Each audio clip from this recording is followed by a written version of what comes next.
Hey guys, what's going on? Welcome back to the channel. And today I wanted to tell you about a really cool day of photography that I had a few weeks ago with my friend James Popsis in Coney Island, New York. We just so happened to be there in the dead of winter and it had just snowed the night before, creating this really lonely, isolated, almost dystopian vibe that I think worked perfectly for photography.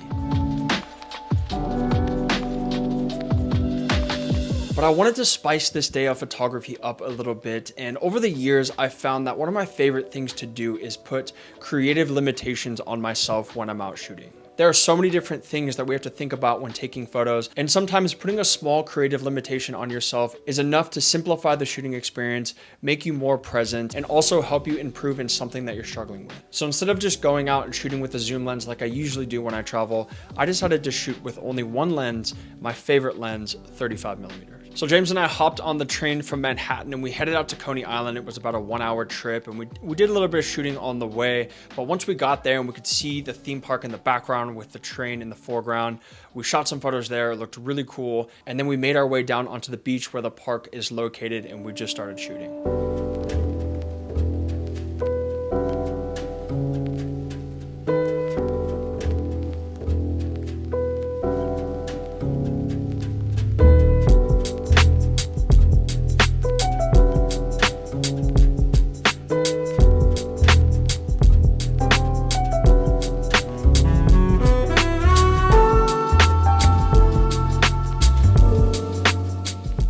Now, Coney Island is a place that I've been wanting to photograph for as long as I can remember, and I always wanted to photograph it in the sun. So when we showed up and it was overcast and there was snow everywhere, it wasn't initially what I was expecting, but once I looked a little bit deeper, I realized that this is exactly what I wanted to shoot. And there were also a few people kind of walking around, not very many, but having just that one subject in some of these shots really brought them to life.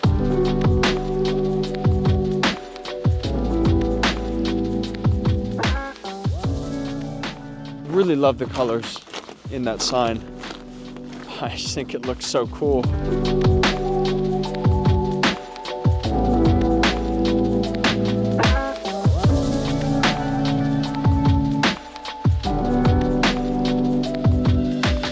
Now, one thing you hear a lot when you're shooting with a prime lens, people will say, oh, just zoom with your feet. You know, if you want to get a closer focal length, just get closer to your subject. But there's actually a flawed thinking in that, because when you get closer to your subject, your perspective changes. But I don't think that's always necessarily a bad thing, you know, because when you zoom with your feet and you get closer to your subject in order to get a closer shot, that change in perspective might be the change in perspective that you need to capture a really interesting photo that you wouldn't have seen otherwise. So when you're shooting with a zoom lens, sometimes you get a little bit lazy in changing your perspective and you just zoom in instead of walking up closer and kind of walking around your subject and looking for a different way to photograph it. And a good example of this is if I photograph this skate park here and I shoot it wide, something like that.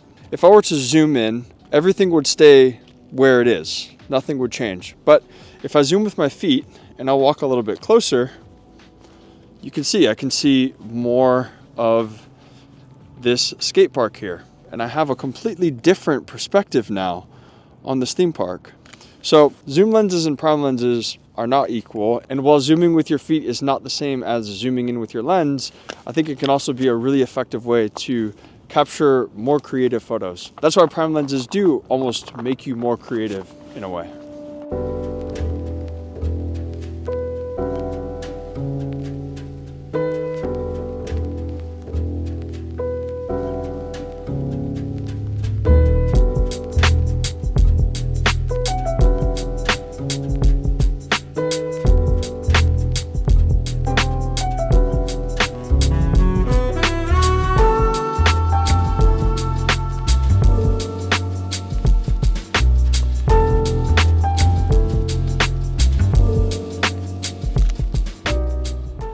Look at this guy.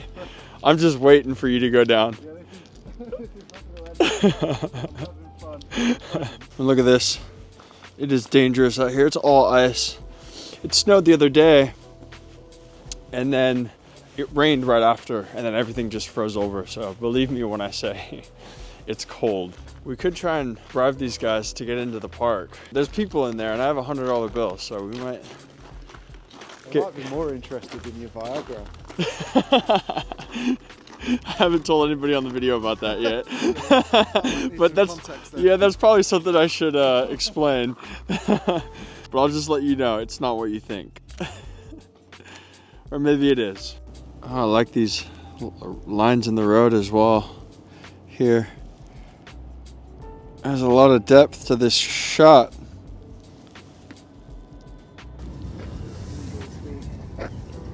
Love that shot. The lines in the bottom left-hand corner, the hole on the right, the leading lines going off into the right side of the frame. Such a cool photo.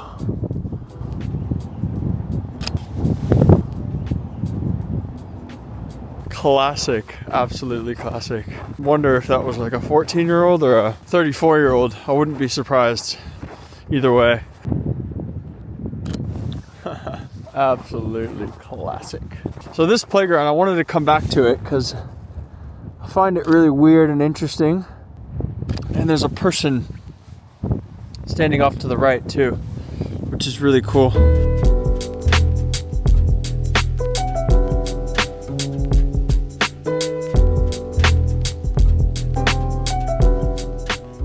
Now, after shooting for a few hours in Coney Island, we decided to hop back on the train, warm up a little bit, and head to Williamsburg in Brooklyn. And this is a really, really cool place for photography, especially in the Jewish area. There's a lot of people walking around. They make amazing subjects, and also the old buildings, everything is just really photogenic. So we decided to head there and shoot a little bit, and I hopped off the train and I captured some really cool images of the overpass kind of going over the road. I thought the light looked really nice there, and we just kind of walked around and shot some street photos. Nothing crazy, nothing I was really super excited about, but I did shoot this portrait that I really like.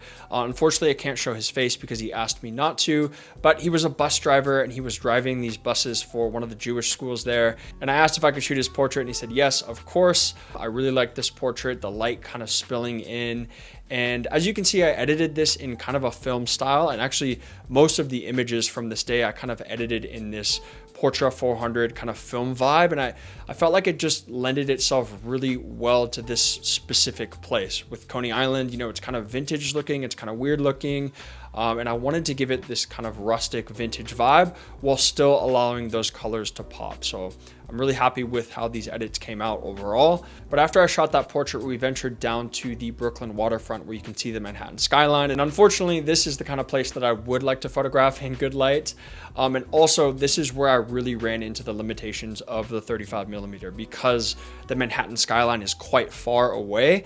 And I felt like I could have used a lens that was slightly more zoomed in to kind of pull that background in a little bit to capture those shots. But you know, when I started out this project, I knew that I was going to be missing shots. And I think the more and more I grow as a photographer, I realized that I don't have to capture every single composition and every variation of every composition when I'm out shooting. If I do go into this mindset, I almost get stressed in a way because I feel like I have to shoot all these different scenes in different ways, in different focal lengths, so I don't miss it. But simplifying the shooting experience and bringing just one lens allows me to connect with an environment like I can't do with any other thing. So even though there were shots that I missed in this specific location, I still think I got some pretty cool photos. Now, this video isn't just about me shooting with one lens, but it's also about this larger idea of putting creative limitations on yourself to get better at one specific thing. You know, there are so many factors involved in capturing a good photo. The subject matter, the lighting, your lens selection, your aperture, your shutter speed, all of these different factors that when you're just a beginner, it can be hard to kind of balance all of these things. So instead of trying to do everything at once, I think sometimes it's nice to just take a step back and focus on one specific thing. That could be as simple as, you know, shooting in auto and just looking for beautiful light or looking for colors, or it could be shooting in aperture priority and just focusing on the effects that aperture has on your image. It could be isolating yourself to one specific focal length, like me shooting with a 35mm. You can also do this with a zoom lens. If you're shooting with a 24-70, just lock it off at 50 and shoot with that for a few hours. There are so many different creative limitations that you can put on yourself that lead to a simpler shooting experience and allow you to focus on one specific piece of the photography process. And I found this so useful over the years, and I would definitely recommend giving it a try if you feel like you're lacking in one specific skill set. But these are the days of photography that I live for. I love just kind of venturing out with a friend and going out and taking photos of kind of whatever we find, you know, not necessarily going to a location to shoot this specific composition, which is sometimes how I feel with landscape photography. This style of photography, on the other hand, is just walking around, taking photos, hanging out, making jokes, and just having a good time. But that's all for this video, guys. I just wanted to share this really cool day of photography with you, and I hope you enjoyed the video. And if you're still sticking around because you want to know what the Viagra was all about, I have an autoimmune disorder called Raynaud's, and when I'm in the cold, my hands turn white. I lose complete circulation, and it's really painful and debilitating. So you take the Viagra, and it improves your circulatory system with some side effects, but it allows me to stay out into the cold and take photos because it's kind of hard to take images when your hands are completely frozen. But thank you guys so much for watching. I hope you enjoyed this video, and I will chat with you guys again very soon.